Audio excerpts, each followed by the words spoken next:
Welcome to The Explainer. Today, we're talking about something pretty incredible. A rock concert that didn't just sell out an arena, it actually helped put a new country on the map. So let's get right into it. The place is Madison Square Garden. The date, August 1st, 1971. This is the story of how a rock concert in the heart of New York City became this massive geopolitical event. And this was before the nation of Bangladesh even officially existed. How does that even happen? Well, to really get why this concert was so important, we have to rewind a bit. We need to understand the absolute crisis that sparked it all, a situation unfolding 8,000 miles away that was just relentless. The source material we're looking at calls it an iterative disaster, which is a pretty stark way of saying it was just one horrible thing after another. You see, East Pakistan, what we now know as Bangladesh, got hit with this devastating one-two punch. First, a natural disaster of an almost unimaginable scale. And then, right on its heels, a brutal civil war breaks out, which created a massive, massive refugee crisis. And when we talk about the storm, we're not talking about just any old storm. The Bola cyclone was an absolute monster. Meteorologists called it one of the deadliest to ever hit a coastal area. We're talking wind speeds clocking in at nearly 150 miles per hour. That's just terrifying. The human cost was just staggering, almost impossible to wrap your head around. The estimates suggested something like 4.7 million people were directly affected by this thing. That is an enormous number of lives completely turned upside down. And this ad for the concert, it's a perfect example of how this whole crisis was presented to the world. They took a really complex political and military situation and they just flattened it. They boiled it down to this one simple, emotional image of a mother and child to make people in the West feel sympathy. It's incredibly powerful for sure, but it also leaves a lot of the actual story out. So, the big question is, how did this crisis in South Asia even get on the radar of some of the biggest rock stars on the planet? Well, like a lot of huge moments in history, it started small. It all started with a simple phone call between friends. And that call came from this man, the legendary sitar master, Ravi Shankar. Now, he was living over in California at the time, watching the horrifying news from back home, and he just felt completely powerless. He saw his people suffering, and he knew he had to do something.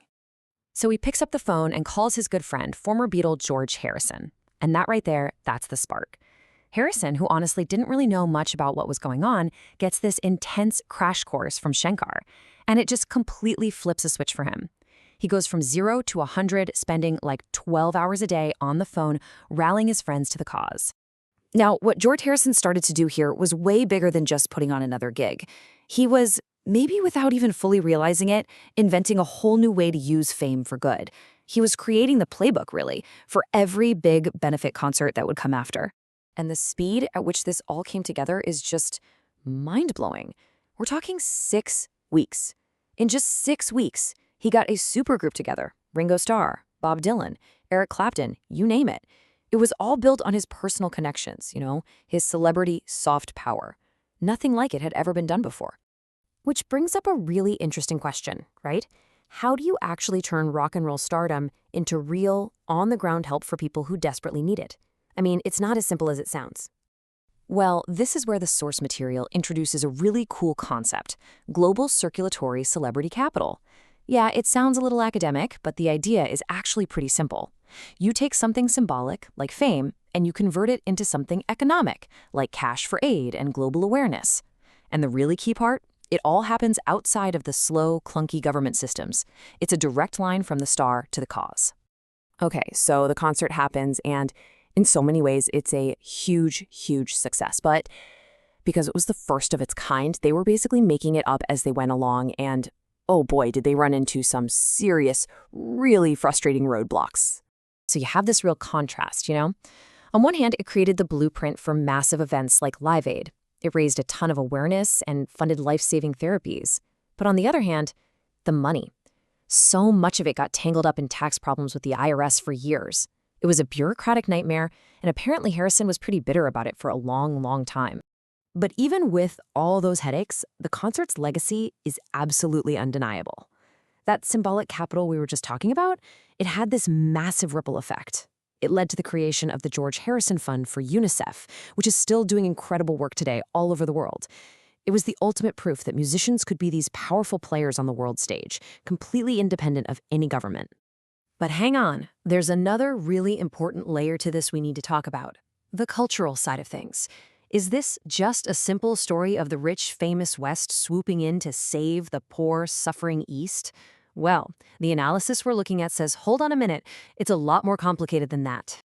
I mean, there's definitely a critical view you could take, right? The classic Orientalist critique.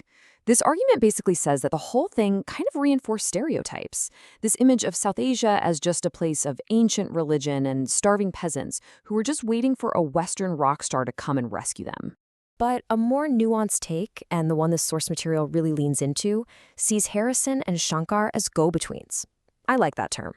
Think of them as cultural brokers. It wasn't a one-way street, not at all. They were actively translating their different worlds for each other and for all of us in the audience.